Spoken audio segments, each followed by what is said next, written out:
Friends, welcome to Shivam classes. આજના લેક્ચરમાં આપણે ઇંગ્લિશમાં એક્ટિવ પેસિવ નો બીજો લેક્ચર સ્ટાર્ટ કરીએ છીએ। લાસ્ટ લેક્ચરની અંદર આપણે એક્ટિવ પેસિવ ના રૂલ્સ શીખ્યા હતા એન્ડ ધેન આપણે એનો પહેલો ટેન્સ સિમ્પલ પ્રેઝન્ટ ટેન્સ માં એક્ટિવ પેસિવ કેવી રીતે કરવું એની આપણે પ્રેક્ટિસ કરી હતી। તો આજના વિડિયો સેશનની અંદર આપણે એના બીજા ટેન્સમાં એક્ટિવ પેસિવ કેવી રીતે કરવા એની આપણે શરૂઆત કરીએ છીએ। તો ચાલો બધા બોર્ડમાં ધ્યાન આપશે। આજનો બીજો આપણો ટેન્સ છે એક્ટિવ પેસિવ ની અંદર સિમ્પલ પાસ્ટ ટેન્સ। લાસ્ટમાં જેમ સિમ્પલ પ્રેઝન્ટ ટેન્સ શીખ્યા હતા સાદો વર્તમાન કાળ, એવી રીતે આજનો આપણો ટેન્સ છે સિમ્પલ પાસ્ટ ટેન્સ સાદો ભૂતકાળ। તો પહેલા એક્ટિવ પેસિવ કરવા માટે આપણે સિમ્પલ પાસ્ટ ટેન્સ નું સ્ટ્રક્ચર શું છે કે એક્ટિવમાં એનું જે છે વાક્ય રચના શું આપેલી હોય તો પેસિવ કેવી રીતે કરવાનું એ આપણે જોઈએ। હવે એક્ટિવ વાક્ય જ્યારે મને સિમ્પલ પાસ્ટ ટેન્સ નું આપેલું હશે ત્યારે આવી રીતે હશે એક્ટિવ વાક્ય સબ્જેક્ટ એટલે કે ક્રિયા કરનારો કર્તા। શું આપ ધોરણ 10 માં છો? ગણિત વિષય અઘરો લાગે છે? તો હવે ચિંતા કરવાની જરૂર નથી, કારણ કે હાઈલી એક્સપિરિયન્સ ટીચર્સ ટીમ દ્વારા તૈયાર કરવામાં આવેલ ગુજરાતી માધ્યમના વિદ્યાર્થીઓ માટે માત્ર ગણિત વિષયની એપ્લિકેશન એટલે ગુરુજી ધ લર્નિંગ એપ, જેમાં છે 250 થી વધુ વિડિયો લેક્ચર્સ, ગોખણપટ્ટી નહીં પરંતુ કન્સેપ્ટ બેઝ અભ્યાસ કરવાનો છે। દરેક ચેપ્ટરની દરેક રીતના દરેક દાખલાનો એનિમેટેડ ડાયાગ્રામ દ્વારા સમજૂતી ઉપરાંત 650 થી વધુ દાખલાઓની પ્રેક્ટિસ અને સોલ્યુશન તો ખરું જ મિત્રો, આ બધું મળશે એક ગિફ્ટેડ પ્રાઇઝમાં। તો આજે જ ડાઉનલોડ કરો પ્લે સ્ટોરમાંથી ગુરુજી ધ લર્નિંગ એપ અને નિહાળો ફ્રી ડેમો લેક્ચર્સ અને બનો આપ મેથ્સ માસ્ટર। મેથ્સની મૂંઝવણને કરીએ પરાસ્ત જો મળે તમને ગુરુજીનો સંગાથ। V2 હવે અહીં જે છે સિમ્પલ પાસ્ટ ટેન્સ છે એટલે ક્રિયાપદનું ભૂતકાળનું રૂપ આવશે। સિમ્પલ પ્રેઝન્ટ ટેન્સ આપણે જોયો તો એમાં આપણે જોયું હતું કે ક્રિયાપદનું મૂળ રૂપ V1 આપેલું હતું, પણ હવે અહીં પાસ્ટ ટેન્સ છે એટલે એ આપણને ઓળખ આપે છે કે ક્રિયાપદનું અહીં બીજું રૂપ એટલે કે ભૂતકાળનું રૂપ આપેલું હશે। એન્ડ ધેન કર્મ અને અન્ય શબ્દો અધર વર્ડ્સ લાગશે। હવે આપણે પહેલા જ લેક્ચરમાં આનો રૂલ શીખ્યા હતા કે જ્યારે એક્ટિવ માંથી પેસિવ કરીએ ત્યારે જે છે જે સ્થાન ઉપર સબ્જેક્ટ આપેલું હોય અને જે સ્થાન ઉપર ઓબ્જેક્ટ આપેલું હોય એ બંનેની જે છે પ્લેસ ચેન્જ કરવી પડે। તો આનો પેસિવમાં એવી રીતે થશે કે વાક્યની શરૂઆતમાં મારે ઓબ્જેક્ટ મૂકવું પડશે, પ્લસ આપણે એનો રૂલ શીખ્યા હતા કે જ્યારે બી પેસિવ કરીએ ત્યારે ઓબ્જેક્ટ પછી ટેન્સ મુજબ ટુ બી નું રૂપ મૂકવું પડે। હવે સિમ્પલ પ્રેઝન્ટ ટેન્સમાં આપણે ટુ બી નું રૂપ એમ, ઇઝ અને આર મૂકતા હતા, જ્યારે અહીં સિમ્પલ પાસ્ટ ટેન્સ છે તો જેવું મને ઓબ્જેક્ટ આપેલું હશે એ મુજબ જો સિંગ્યુલર એટલે કે એકવચન હોય તો મારે વોઝ મૂકવાનું આવશે, અને જો પ્લુરલ મારું ઓબ્જેક્ટ બહુવચન હશે તો મારે વર મૂકવાનું આવશે। પ્લસ આ રૂલ તો આપણે શીખી ગયા છીએ કે એક્ટિવ માંથી પેસિવ કરીએ ત્યારે કોઈ પણ સેન્ટેન્સ હોય અને કોઈ પણ ટેન્સ નું હોય ઓલવેઝ એનું શું થશે ક્રિયાપદનું જે છે V3 કરવાનું આવે। વર્બનું હંમેશા ત્રીજું રૂપ આવે છે એટલે ઓબ્જેક્ટ સિંગ્યુલર હોય તો વોઝ, પ્લુરલ હોય તો વર અને પછી V3 પ્લસ હવે ઓબ્જેક્ટ ને આપણે પહેલા સ્થાને લીધું છે તો સબ્જેક્ટ ને જે છે બાય પ્લસ સબ્જેક્ટ આપણે જે છે પાછળ મૂકવાનું આવશે and then other words. Right friends, તો જે રીતે સિમ્પલ પ્રેઝન્ટ ટેન્સ ની જે છે આપણે સ્ટ્રક્ચર જોયું હતું એવી જ રીતે સિમ્પલ પાસ્ટ ટેન્સ નું સ્ટ્રક્ચર છે, બટ ચેન્જ એટલો છે કે મને અહીં V2 આપેલું હોય સિમ્પલ પાસ્ટ ટેન્સ માં એટલે મારે જે છે એનું પેસિવ કરતી વખતે ટુ બી માં વોઝ અને વર નો યુઝ કરવામાં આવશે। કેવી રીતે બે ચાર સેન્ટેન્સ ની પ્રેક્ટિસ કરીએ એટલે આપને ખ્યાલ પડે। જોઈએ સેન્ટેન્સ આપેલું છે he played tennis last night। હવે અહીં આપણને ખ્યાલ કેવી રીતે પડ્યો કે આ જે છે સિમ્પલ પાસ્ટ ટેન્સ નું સેન્ટેન્સ છે તો જોઈ શકીએ છીએ કે આપણને જે વર્બ આપેલું છે એ વર્બનું પાસ્ટ ફોર્મ આપેલું છે, એ પાસ્ટ ફોર્મ ની આગળ પાછળ બીજો કોઈ ચેન્જ આપેલો નથી એટલે આ જે છે સિમ્પલ પાસ્ટ ટેન્સ નું સેન્ટેન્સ છે આપણે કહી શકીએ છીએ। તો આપણો સિમ્પલ જે ક્વેશ્ચન આપણે પૂછીએ કે ભાઈ સબ્જેક્ટ જે આપેલો છે હી, હવે હી શું કરે છે તો કોઈ પણ જે છે એક્ટિવિટી કરે છે એટલે કે પ્લે, રમ્યો, એ પ્લેડ કર્યું, રમ્યો, શું રમ્યો તો કે ટેનિસ। હવે આ પ્લેડ એટલે કે જે ક્રિયા થઈ છે, ક્રિયાની ઇફેક્ટ કોના ઉપર આવી? તો કે આ ટેનિસ વર્ડ ઉપર આવી. તો ટેનિસ વર્ડ મારું શું થઈ ગયું કહેવાય? ઓબ્જેક્ટ. તેને આપણે પહેલા સ્થાન ઉપર લઈ લેશું. એ શું કર્યું? રમ્યો. પ્લેડ. શું રમ્યો? ટેનિસ. તો ટેનિસ મારું ઓબ્જેક્ટ છે એટલે પહેલા સ્થાન ઉપર આવી જશે ટેનિસ. હવે આ ટેનિસ સિંગ્યુલર છે, હંમેશા ગેમ સિંગ્યુલર હોય, તો ટેનિસ વોઝ. હવે પ્લેડ મારે જે છે એનું V3 ફોર્મ મૂકવું પડશે, તો પ્લેડ નું V3 ફોર્મ પ્લેડ જ થાય છે. Tennis was played. હી આપેલું છે એટલે એનું બાય પ્લસ સબ્જેક્ટ થઈ જશે વિભક્તિ by him. Tennis was played by him. હવે અધર વર્ડ્સ છે એમાં કોઈ ચેન્જ આવતો નથી. Last night. Right friends, once again આપણે થોડુંક જોઈએ. એ શું કરે છે? રમ્યો. પ્લેડ. શું રમ્યો? તો કે ટેનિસ. હવે ટેનિસ મારું ઓબ્જેક્ટ બને છે એટલે ફર્સ્ટ પ્લેસ ઉપર લીધું. હવે ઓબ્જેક્ટમાં મારે ટેનિસ જે છે સિંગ્યુલર છે એટલે વોઝ પ્લેડ નું V3 પ્લેડ.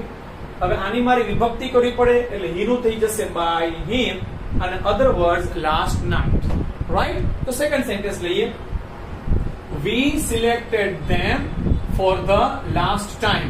અમે તેઓની અંતિમ વખત પસંદગી કરી. જે સિલેક્ટેડ આપણને પાસ્ટ ફોર્મ આપેલું છે, આગળ પાછળ બીજો કોઈ ચેન્જ આપેલો નથી. તો આપણે સિમ્પલ ક્વેશ્ચન કરીએ. વી શું કર્યું? સિલેક્ટ કર્યું. કોને સિલેક્ટ કર્યું? ધેમ. તો સિલેક્ટેડ ની ઇફેક્ટ કોની ઉપર આવી છે? ધેમ ઉપર. તો ધેમ મારું શું થઈ જશે? ઓબ્જેક્ટ. હવે ધેમ જે છે ઓબ્જેક્ટ બને ફર્સ્ટ પ્લેસ ઉપર આવશે એટલે એની જે છે વિભક્તિનો ચેન્જ થશે, એ થઈ જશે they. We selected them. them મારું ઓબ્જેક્ટ બન્યું એટલે ફર્સ્ટ પ્લેસ ઉપર આવ્યું, એની વિભક્તિ ચેન્જ થઈ, સર્વનામ ચેન્જ થયું એટલે they સાથે મારે અહીં જે મૂકવું પડશે were, because it is plural. એ બહુવચન આપેલું છે તો they were. સિલેક્ટેડ નું જે છે V3 થશે selected. They were selected. We નું થઈ જશે by us. They were selected by us. હવે આ કોમન ફ્રેઝ જે આપેલો છે એ અધર વર્ડ છે, એમનેમ થઈ જશે for the last time. Once again, we શું કર્યું? સિલેક્ટેડ. કોને? them. તો them મારું જે છે ઓબ્જેક્ટ બન્યું એટલે સેન્ટેન્સ ની સ્ટાર્ટિંગમાં આવશે એટલે they પ્લુરલ છે. were સિલેક્ટેડ નો past form selected by us. હવે અધર વર્ડ છે for the last time એમનો રહેશે. રાઈટ? ચલો નેક્સ્ટ સેન્ટેન્સ લઈએ. you wrote a letter to him. તમે તેને પત્ર લખ્યો. હવે જો wrote વર્ડ તમે જોઈ શકો છો એ જે છે મને રાઇટ નું પાસ્ટ ફોર્મ આપેલું છે, પ્લસ આગળ પાછળ કોઈ બીજો ચેન્જ આપ્યો નથી અને સિમ્પલ સેન્ટેન્સ ખબર પડી જાય કે સિમ્પલ પાસ્ટ ટેન્સ છે. તો યુ એ શું કર્યું? wrote. કંઈક લખ્યું. શું લખ્યું? તો કે a letter. એટલે wrote ની ઇફેક્ટ કેના ઉપર આવી? a letter. તો a letter મારું શું બન્યું કહેવાય? ઓબ્જેક્ટ. એટલે મારે ફર્સ્ટ પ્લેસ ઉપર લેવું પડે. you wrote. શું કર્યું? તો કે a letter લખ્યો. તો a letter સ્ટાર્ટિંગ માં આવશે a letter. હવે a letter કીધું છે એટલે ઓબ્જેક્ટ મારું કેવું છે? સિંગ્યુલર. તો સિંગ્યુલર માં શું લાગુ પડે? was કે were? તો કે હમણાં જ શીખ્યા સિંગ્યુલર હોય તો was અને પ્લુરલ હોય તો were. a letter was. હવે wrote છે એનું V3 થઈ જશે written. a letter was written. હવે આની વિભક્તિ થઈ જશે by you.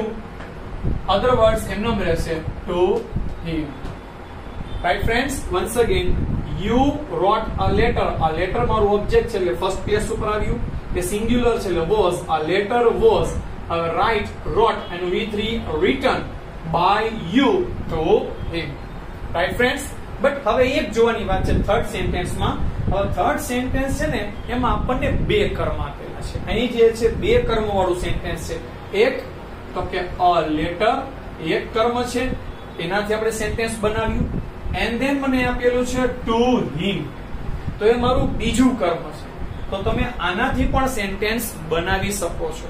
પેપરમાં તમને 2 કર્મ વાળું સેન્ટેન્સ પૂછેલું હોય તો એનાથી પણ બનાવી શકાય અને તમારો આન્સર પણ સાચો પડે. તો ચાલો આપણે એનાથી બનાવીએ.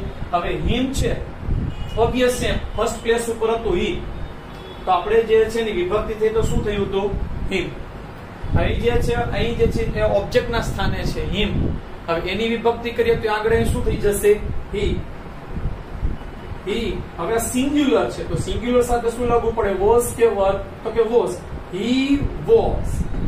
હવે તેને એક પત્ર લખવામાં આવ્યો હતો તમારા દ્વારા. આ સેન્ટેન્સ નું ફોર્મ આવું બનશે. તેને એક પત્ર લખવામાં આવ્યો હતો તમારા દ્વારા. તો હી વોઝ, રોટ નું વિતરી થઈ જશે return. He was written a letter. He was written a letter by you. Dear friends, once again, you wrote a letter to him. હવે આની અસર જે છે આની માથે પણ જઈ રહી છે, એટલે આને આપણે ઓબ્જેક્ટ ના સ્થાને લઈ શકીએ. તો he હવે સિંગ્યુલર છે એટલે was, V3 મૂકવાનું. તો he was written, શું લખવામાં આવ્યું? તો કે a letter. કોના દ્વારા? તો કે by you. રાઈટ? તો ચાલો બીજા 2-4 એક્ઝામ્પલ્સ લઈએ. શું છે જોઈએ. લખ્યું છે O did not eat all the cakes. O અહીં તો આપણને નેગેટિવ આપ્યા છે. યાદ કરો, લાસ્ટ આપણે લેક્ચરમાં જોયું હતું કે જ્યારે સિમ્પલ પ્રેઝન્ટ ટેન્સ આપેલું હોય તો નેગેટિવ બતાવવા માટે ત્યાં 2 મહેમાન લાવેલા હોય. કયા 2 મહેમાન? ડુ અને ડઝ નો યુઝ કરીને નેગેટિવ સેન્ટેન્સ બનાવવામાં આવતું હોય છે. હવે એવી જ રીતે સિમ્પલ પાસ્ટ ટેન્સમાં જ્યારે નેગેટિવ અને ઇન્ટ્રોગેટિવ સેન્ટેન્સ બનાવવાનું હોય તો ડુ ડઝ ના સ્થાને એનું પાસ્ટ ફોર્મ ડીડ મૂકવાનું હોય છે. હવે ડીડ આવે એટલે ખાલી આપણને બતાવે છે કે હું સિમ્પલ પાસ્ટ ટેન્સ નું જે છે સેન્ટેન્સ છું, એટલે આપણે ડીડ માંથી જ આપણે એનો ચેન્જ કરવાનો આવે. કઈ રીતે જોઈએ. Om did not eat all the cakes. હવે ઓમે કોઈ કામ નથી કર્યું. શું કામ નથી કર્યું? તો જો મને V1 આપ્યું છે. હવે ખાસ યાદ રાખજો, જ્યારે ડીડ આવે ત્યારે ક્રિયાપદનું હંમેશા મૂળ રૂપ આવશે. શું કામ? કે જ્યારે સિમ્પલ પાસ્ટ ટેન્સ નું સેન્ટેન્સ હોય તો ત્યારે હંમેશા કોઈ દી એવું ન બને કે 2 પાસ્ટ ટેન્સ ના ફોર્મ આપેલા હોય. 2 પાસ્ટ ફોર્મ આવી જ શકે નહીં. તો કા ડીડ આપ્યું હોય કા V2 આપ્યું હોય. હવે ડીડ આવી ગયું છે નેગેટિવ માં, એટલે શું થયું? V1 આવે. તો ઓમ did not eat all the cakes. હવે ઓમે શું નથી કર્યું? તો કે કઈ ખાધું નથી. શું ખાધું નથી? તો કે મને જો આખું આપ્યું છે all the cakes. તો મારું શું બન્યું? ઓબ્જેક્ટ. એ ઓબ્જેક્ટ ફર્સ્ટ પ્લેસ ઉપર આવશે તો આપણે બની જશે આવી રીતે all the cakes. હવે all the cakes સિંગ્યુલર છે પ્લુરલ છે? તો all the cakes પ્લુરલ છે તો all the cakes were. હવે વેર શું કામ મૂક્યું? તો કે ભાઈ ડીડ બતાવે છે કે ભાઈ આ પાસ્ટ ટેન્સ નું છે, એટલે એ ડીડ ને કેન્સલ કરીને વોઝ અથવા વેર મારે મૂકવાનું આવે. તો ઓલ ધ કેક્સ વેર. હવે નેગેટિવ એના સ્થાને જ રહેશે. All the cakes were not. હવે ઈટ અહીં જે V1 છે એનું V3 થઈ જશે. Not eaten by Om. All the cakes were not eaten by Om. Clear? Next sentence લઈએ. Your teacher did not teach this lesson yesterday. હવે જો your teacher એ કઈ કામ નથી કર્યું. શું કામ નથી કર્યું? did આપ્યું છે એટલે ક્રિયાપદનું કેવું થઈ ગયું? V1. હવે તમારા ટીચરે જે છે શીખવાડ્યું નથી. શું શીખવાડ્યું નથી? તો કે this lesson. તો this lesson શું થઈ ગયું? આપણું ઓબ્જેક્ટ. તે ફર્સ્ટ પ્લેસ ઉપર આવશે. This lesson. હવે did વયું જશે. did વયું જશે. This lesson સિંગ્યુલર છે. was નેગેટિવ એના પ્લેસ ઉપર રહેશે. This lesson was not. હવે teach નું જે છે V3 થઈ જશે taught. This lesson was not taught by. હવે એક પ્રકારનું નામ કહેવાય, એમાં ચેન્જ ન આવે.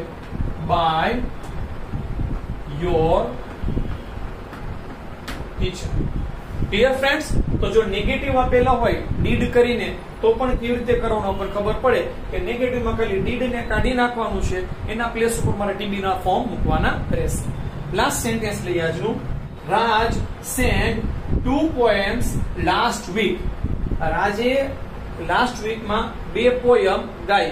તો જો અહીં મને કીધું રાજ sang, હવે બતાવે છે કે પાસ્ટ ફોર્મ છે. તો રાજે શું કર્યું? તો કે ગાયું. શું ગાયું? 2 poems. તો મારું ઓબ્જેક્ટ બન્યું અને ફર્સ્ટ પ્લેસ પર લઈ લેશું 2 poems. હવે સિંગ્યુલર છે કે પ્લુરલ? તો આપણે જોઈ શકીએ છીએ 2 poem, 2 કવિતા એટલે પ્લુરલ છે. 2 poems were sang નું જે છે V3 થઈ જશે sung.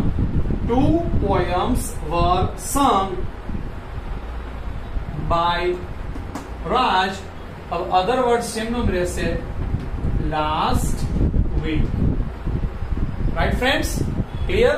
તો આજના વિડિયો સેશનમાં, આજના લેક્ચરમાં આપણે સિમ્પલ પાસ્ટ ટેન્સ ના બેઝમાં એક્ટિવ પેસિવ શીખ્યા. તો ચાલો હવે આપણે નેક્સ્ટ લેક્ચરમાં આમાં જ નવા ટેન્સ સાથે મળશું.